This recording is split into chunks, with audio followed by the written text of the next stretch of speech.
Ça va là? Vous avez peut-être entendu hier soir la nouvelle du décès de Jacqueline Cora, qui disait régulièrement « Nous vous prions de nous excuser pour cette interruption momentanée de l'image » à cause d'un problème technique. Là, c'était un problème technique physique. Jacqueline Cora, pour ceux qui ne connaissent pas, était l'une des toutes premières speakerines de l'ORTF à l'époque. Voilà, et elle est décédée hier à 93 ans. Il y a en ce moment énormément de sujets de préoccupation, de discussion dans la population. Je vous écoute. La Covid. La Covid. Le vaccin. Le climat. Depuis hier soir, il y en a un nouveau. L'immigration aussi. Oh. Barbara Pravi, ça vous dit rien? Oh là là, pour une fois qu'une Française est deuxième à l'Eurovision, quand même. Ah ouais. Elle aurait pu être première. Mais il y a un autre sujet d'importance qui malheureusement ne fait pas la une des journaux. Nous sommes aujourd'hui le dimanche de Pentecôte. Et ça, c'est important pour nous. C'est même, je dirais, la base, le fondement de notre vie et de ce pourquoi ici.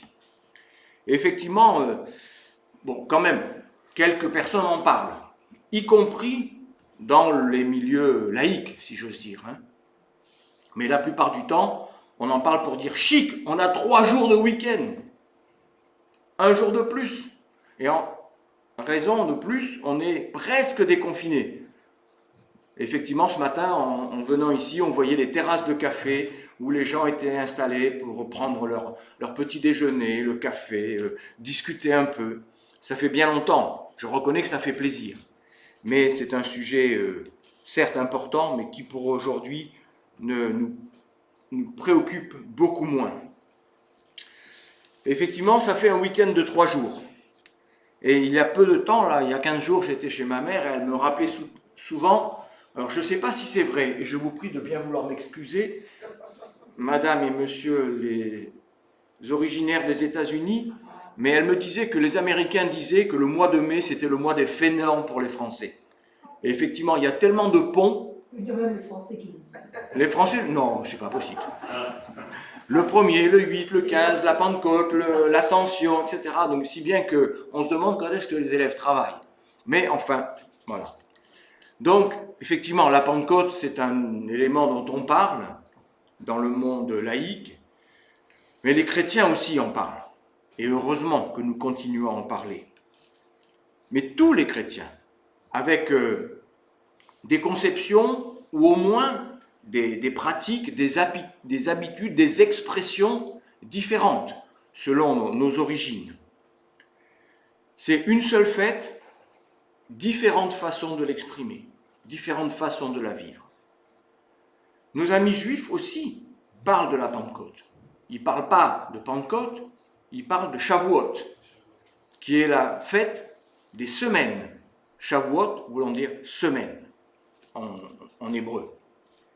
Et c'est une fête des semaines qui remonte à la parole que nous a donnée Dieu, puisqu'elle est prescrite parmi les fêtes habituelles qui doivent être honorées et respectées par le peuple. Dans tous les cas, que ce soit pour les Juifs, pour les chrétiens, cette fête se situe après Pâques et un petit peu après l'Ascension dont Yves nous a parlé le week-end dernier. Après Pâques, parce que Shavuot se situe 7 semaines après Pessah. 7 fois 7 égale 49. Pourquoi 50 pour la Pentecôte? Parce que Pentecôte, ça veut dire 50. Penta, c'est la racine de 5, et Pentecosta, c'est 50. Eh bien, parce que la façon de compter différait un peu selon les lunes, selon le début auquel on compte, etc. Mais globalement, c'est 50 jours après Pâques. Shavuot, commémore le don de la loi à Moïse. Les tables de la loi qui ont été données à Moïse, en même temps qu'elle commémore aussi la fête des semaines, la fête du moment où le peuple devait remettre les prémices de ses récoltes. La Pentecôte, pour nous, commémore le don de l'Esprit au peuple juif, parce qu'à l'époque, qui était rassemblé? C'étaient tous des Juifs. Ils n'étaient pas encore tout à fait chrétiens. Il ne faut pas l'oublier. C'est le peuple juif qui a reçu cet esprit. Mais aussi aux non-juifs, puisque, on verra en lisant le texte, il n'y avait pas que des Juifs qui étaient là rassemblés pour cette fête à Jérusalem. Et les peuples représentés étaient extrêmement nombreux. Jusqu'à ce que je me plonge dans ce message pour aujourd'hui, j'avais tendance à penser que le lundi de Pentecôte était une institution purement païenne, si j'ose dire. Et en fait, en reprenant l'histoire, il y a très longtemps, vers le IVe siècle, lorsque la Pentecôte a été inscrite dans les calendriers... Non, pardon, c'était moi. Je croyais... Non, je faisais siècle. dans les calendriers, la semaine entière après la Pentecôte était fériée. Mais je pense qu'elle était fériée, mais ils passaient quand même leur temps à se réunir, peut-être pas autant que le peuple juif dont on nous dit qu'ils étaient tous assemblés au temple, mais il y avait vraiment un engagement spirituel, je pense, beaucoup plus important. Et c'est la Révolution, c'est souvent comme ça que ça se passe, qui a supprimé cette semaine complète pour ne le laisser que le lundi. Et le lundi de Pentecôte, effectivement, est un jour férié actuellement, mais dont on peut dire que finalement on est en régression par rapport à ce qui se passait avant, puisqu'il n'y a plus qu'un lundi au lieu d'une semaine. Mais lundi qui est source de discussions, parfois un peu de conflits. Est-ce que c'est un jour férié? Est-ce que c'est un jour chômé? Est-ce que c'est un jour travaillé non payé? Est-ce que c'est un jour pour les vieux? Est-ce que c'est un jour pour la canicule? Tout ça depuis 2004, effectivement, à la suite de la canicule de 2003, il a été décidé que ce jour, lundi de Pentecôte, mais ça peut être un autre, parce que la loi peut être interprétée, était travaillé mais non payé, et ce qui était théoriquement prévu pour le salaire des ouvriers, enfin des travailleurs, devait être versé au profit des gens plus âgés. En pratique, je pense que ça se fait, mais je ne sais pas dans quelle mesure tout ça est bien respecté. Et maintenant, on s'adapte. Moi, demain, je ne vais pas travailler. Je ne sais pas si vous y allez. Non, non plus. Bon, donc c'est férié.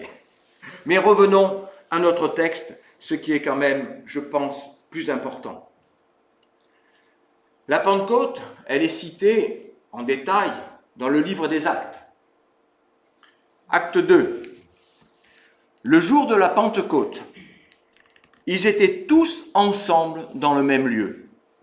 Tout à coup, il vint du ciel un bruit comme celui d'un vent impétueux, et il remplit toute la maison où ils étaient assis.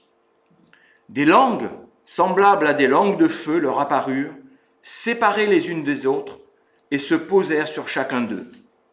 Ils furent tous remplis du Saint-Esprit, et se mirent à parler en d'autres langues, selon que l'Esprit leur donnait de s'exprimer. Or, il y avait en séjour à Jérusalem des Juifs, hommes pieux, de toutes les nations qui sont sous le ciel. Au bruit qui eut lieu, la multitude accourut, et elle fut confondue, parce que chacun les entendait parler dans sa propre langue.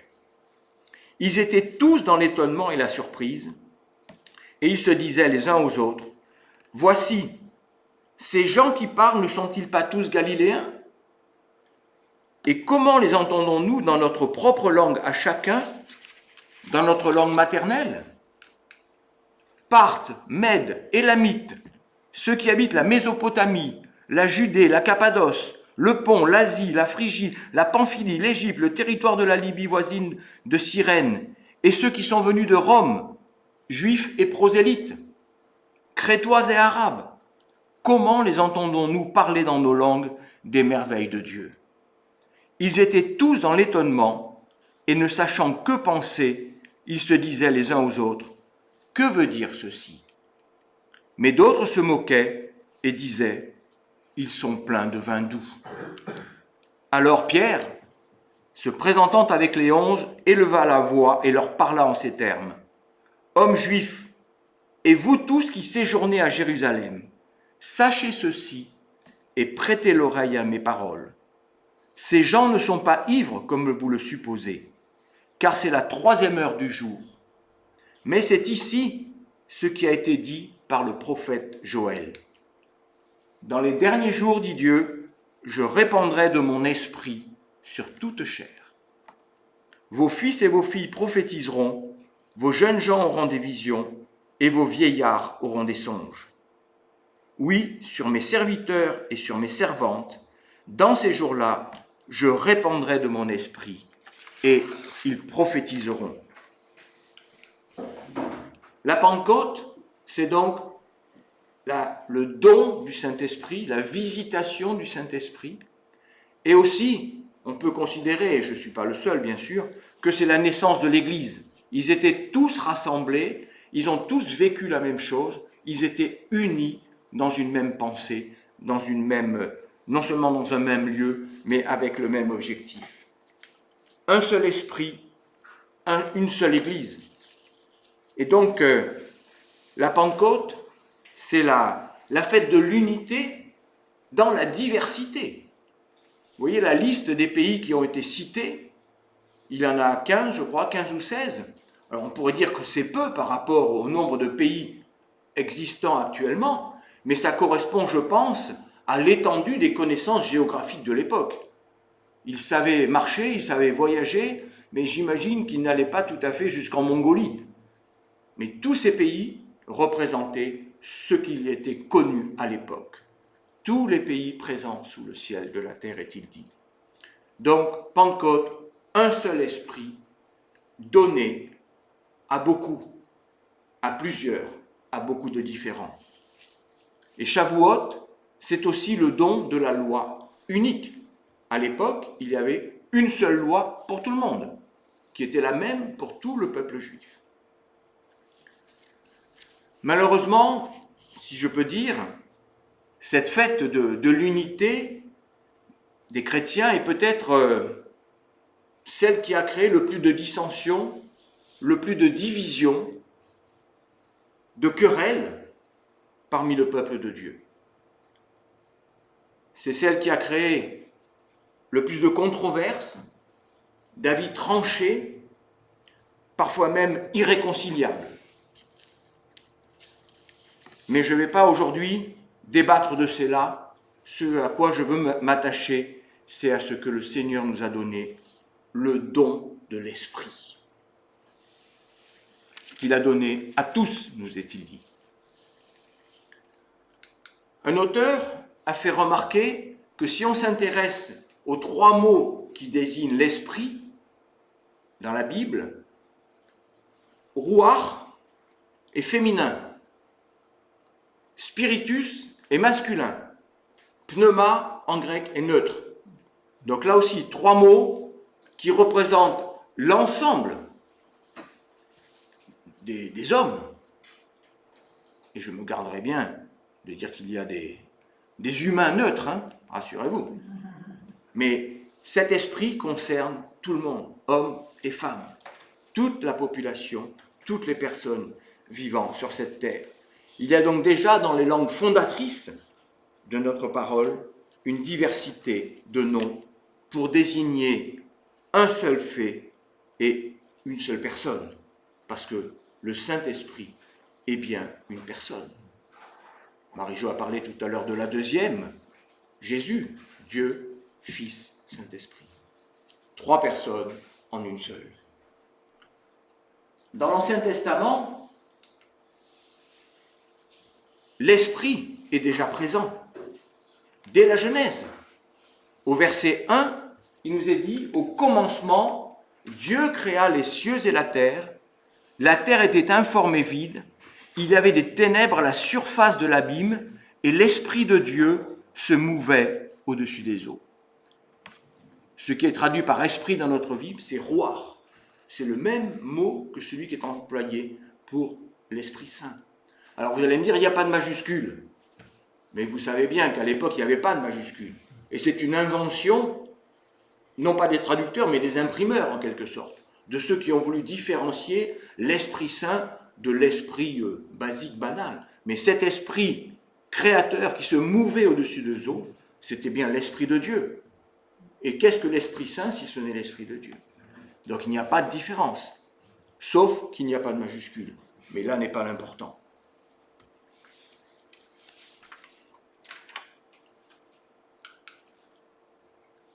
Et lorsque Dieu a créé l'homme, ça c'est le chapitre 2 de la Genèse, l'Éternel Dieu forma l'homme de la poussière de la terre, il souffla dans ses narines un souffle de vie, et l'homme devint un être vivant. Alors, si on regarde le texte, ce n'est pas le même mot, ce n'est pas Ruach qui est employé, c'est un autre mot. Mais il me semble quand même que le souffle de Dieu, c'est bien le souffle de la puissance, le souffle de l'esprit qui a créé l'homme. Si ce n'est pas exactement le même mot, je pense que derrière, il y a quand même Dieu et la même puissance.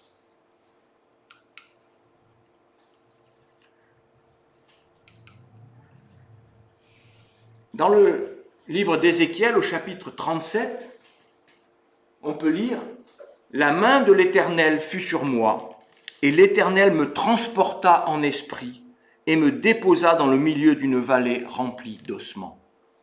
Il me fit passer auprès d'eux tout autour, et voici, ils étaient fort nombreux à la surface de la vallée, et ils étaient complètement secs. Il me dit, « Fils de l'homme, ces eaux pourront-ils revivre ?»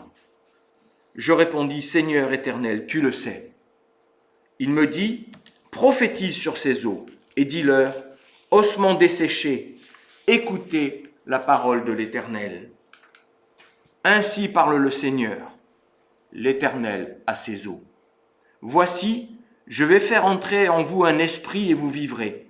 Je vous donnerai des nerfs, je ferai croître sur vous de la chair, je vous couvrirai de peau, je mettrai en vous un esprit et vous vivrez, et vous saurez que je suis l'Éternel. Je prophétisais selon l'ordre que j'avais reçu.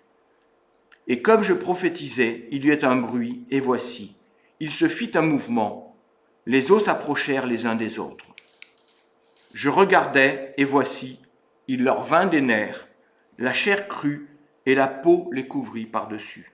Mais il n'y avait point en eux d'esprit. Il me dit, prophétise, et parle à l'esprit. Prophétise, fils de l'homme, et dis à l'esprit, ainsi parle le Seigneur l'Éternel. Esprit, viens des quatre vents, souffle sur ces morts et qu'ils revivent. Je prophétisais selon l'ordre qu'il m'avait donné. Et l'Esprit entra en eux, et ils reprirent vie, et ils se tinrent sur leurs pieds. C'était une armée nombreuse, très nombreuse. Tous les mots traduits par esprit dans ce texte, c'est Ruach.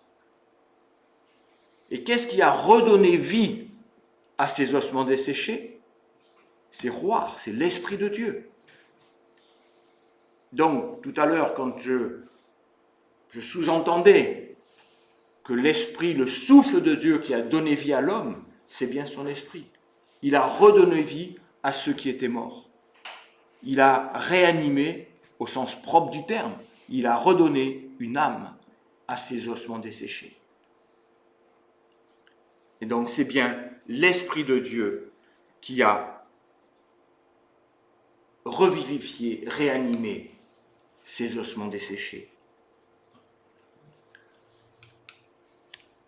C'est cité dans le texte des Actes, mais dans le livre du prophète Joël, alors selon les versions, c'est la fin du chapitre 2 ou le début du chapitre 3, mais les paroles sont toujours les mêmes. Après cela, je répandrai mon esprit sur toute chair. Vos fils et vos filles prophétiseront, vos vieillards auront des songes, et vos jeunes gens des visions. Même sur les serviteurs et sur les servantes, dans ces jours-là, je répandrai mon esprit. même sur les serviteurs et les servantes, c'est-à-dire ceux qui étaient au bas de l'échelle, les plus petits, à vue humaine, mais tous ont reçu ou pourront recevoir l'Esprit que Dieu leur a promis. Sur toutes les personnes, Dieu fera reposer son Esprit. L'Esprit est donc donné à tout le monde. Et c'est exactement ce qui se passe dans le livre des Actes. Il est écrit, il y avait à Jérusalem des Juifs de toutes les nations qui sont sous le ciel. Toutes les nations. J'ai fait un commentaire tout à l'heure sur le petit nombre de nations citées, mais qui représentaient l'ensemble des nations connues. Le Saint-Esprit est donné à tous et il est le même pour tous. Dans le texte des Actes, il apparaît sous forme de langue de feu et bruyamment. Et ce n'est pas toujours le cas. Dans d'autres circonstances, il s'agit d'un phénomène beaucoup plus doux, beaucoup plus calme. Lors du baptême de Jésus, l'Esprit est descendu sous la forme d'une colombe. Et quoi de plus doux quand on voit voler une colombe? Lorsqu'elle plane, elle ne fait pas de bruit.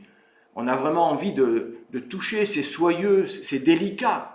Ça ne ressemble pas du tout à du feu, mais c'est pourtant l'Esprit de Dieu qui descend, qui peut s'exprimer de différentes façons. Un seul esprit, plusieurs façons de se manifester. Et dans le cas présent, dans les actes, des flammes, des langues de feu. Quand vous regardez un feu de camp, je suppose que tout le monde a fait cuire des saucisses au barbecue ou au feu de camp le soir, si vous regardez les flammes, ou même les flammes d'un brûleur à gaz, il n'y en a aucune qui est identique. Elles sont toutes différentes, et pourtant elles viennent de la même origine. Elles sont du même gaz, mais elles se développent, elles s'animent de façon différente. Dans le texte, il est dit qu'il y a eu un seul esprit, et ensuite plusieurs langues, ou au moins plusieurs compréhensions d'une même langue. Chaque peuple a compris le message selon ce que lui savait comprendre. Mais c'est toujours le même esprit qui est venu sur chacun d'eux. Richesse, diversité, mais universalité de l'esprit. Sur les tables de la loi, dont on commémore le don au moment de Shavuot, il y avait une seule loi qui était écrite exactement, enfin, pas de la même façon, mais d'une seule façon. Et tout le monde devait se référer à cette loi. Et cette loi était immuable, impossible à respecter, mais immuable, donnée de façon définitive par Dieu. Et la seule façon que cette loi disparaisse, d'une part, il a fallu que Moïse casse les tables de la loi lorsqu'il s'est mis en colère parce que le peuple était désobéissant. Et lorsqu'on dit que c'est gravé dans le marbre, on veut dire par là que c'est quelque chose qui est définitif, qui est inscrit pour toujours. Et si on veut l'enlever, il faut le casser. Et cette loi, elle a été aussi de façon imagée, détruite par le brisement du corps de Jésus, qui est venu. Il n'a pas dit qu'il abolissait la loi, il a même dit qu'il la confirmait, mais il nous a donné, il nous a laissé ensuite son esprit. Son esprit qui, lui, au contraire, l'esprit de Dieu, qui est un esprit mouvant, qui souffle d'où il veut, quand il veut, de la façon dont il veut, nous est-il dit dans la parole. Et chacun peut le ressentir à sa manière. Le vent, quand il souffle, les gens le ressentent de façon différente, selon leur sensibilité physique. Certains vont dire, oh, ce vent, il est glacial. D'autres vont dire, oui, bon, il est un peu froid, mais sans plus. Ce vent, il souffle fort. L'autre, non, bon, ça va, c'est une petite bourrasque, c'est pas grave. Et en plus, bon, ceux qui s'intéressent à la météorologie savent comment se forme le vent, et encore ils savent, à peu près. Mais on ne sait pas pourquoi il y a du vent. D'où vient-il? Pourquoi est-il du nord? Pourquoi du sud? Quand il est chaud, on sait qu'il vient du sud. Mais pourquoi est-ce qu'il s'est formé là-bas? L'Esprit de Dieu vient où il veut, quand il veut, mais ce qui est sûr, c'est qu'il vient pour chacun d'entre nous. Et chacun peut le recevoir. Et la réception de cet esprit, c'est le moment où on reconnaît qu'on a eu besoin, effectivement, du sacrifice de Jésus-Christ. Le baptême n'étant ensuite que l'expression extérieure de cet esprit. Et merci Fabrice pour tout ce que tu avais dit l'autre soir en réunion de prière, parce que c'est bien ça. L'esprit, nous l'avons reçu. Et il s'est exprimé de façon différente. Mais ensuite, le baptême, c'est pas ça qui va nous le donner. C'est simplement, nous exprimons que nous l'avons reçu. Et en plus, cet esprit peut s'exprimer de façon même différente à certaines étapes de notre vie, selon nos besoins, parce que le Seigneur les connaît. Et il peut venir nous parler par son esprit, à travers de sa parole, mais aussi par des pensées, par des rêves. Lorsqu'on rêve du Seigneur, c'est pas nous qui fabriquons nos pensées, hein, c'est bien lui qui nous les inspire, surtout si c'est rien passé de spécial pendant la journée. L'esprit est donné à tous, pour chacun d'entre nous, selon des formes différentes. Et cet esprit change ce qui se passe en nous. Aussi bien dans le livre d'Ézéchiel, au chapitre 36, il nous est dit « Je vous donnerai un cœur nouveau, je mettrai en vous un esprit nouveau, j'ôterai de votre corps le cœur de pierre et je vous donnerai un cœur de chair. » Et là encore, l'esprit, c'est bien Ruach. C'est l'esprit de Dieu. Et en 2 Corinthiens, c'est à peu près la même chose qui est dit. Vous êtes manifestement une lettre de Christ, écrite par notre ministère, non avec de l'encre, mais avec l'esprit du Dieu vivant. Non sur des tables de pierre, mais sur des tables de chair, sur les cœurs. Vous voyez, là il y a une majuscule, là il n'y en a pas. Et pourtant, c'est le même mot. Mais Dieu veut inscrire sa loi sur nos cœurs. Le cœur est un organe vivant, un organe qui bouge, un organe indispensable à la vie. Quand le cœur s'arrête, la mort s'ensuit. Mais notre cœur de pierre est transformé en cœur de chair lorsque nous recevons cet esprit, lorsque nous recevons cette nouvelle vie.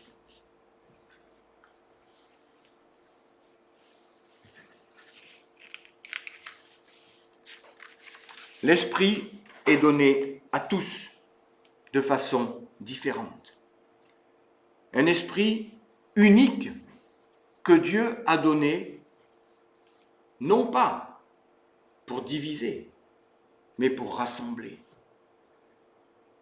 Mais contrairement à ce qui s'est passé au moment, dans l'histoire de la tour de Babel, où les hommes ont voulu l'uniformité, que tout le monde soit aligné derrière un seul, on voit bien ce que ça a donné. Ça a été l'explosion. Dieu a combattu cela.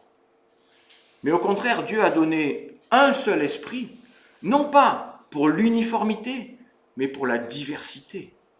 Parce que je crois vraiment que Dieu est un Dieu qui aime la diversité. Il ne nous veut pas tous exactement pareils, mais il veut l'unité. Il veut que chacun puisse vraiment considérer l'autre comme ayant lui aussi reçu l'Esprit Saint, même si son expression extérieure est différente. Dieu n'est pas un Dieu de l'uniformité.